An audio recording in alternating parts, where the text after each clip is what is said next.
Look at this, a massive Sudslock, and it's very out of balance.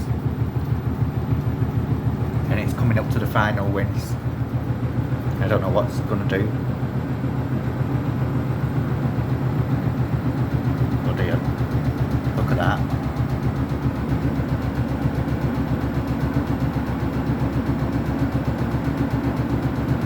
Look at that.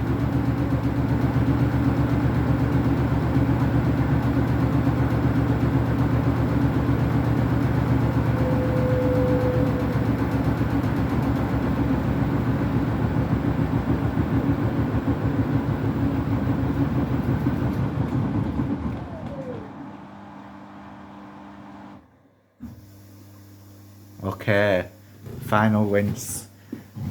Bloody hell. That was really surreal. Don't think I've ever seen it done that before. Yeah, it's just jumped into its final winds. I think I'm gonna use an extra winds as well now after this, because that's a lot of bubbles for the final winds.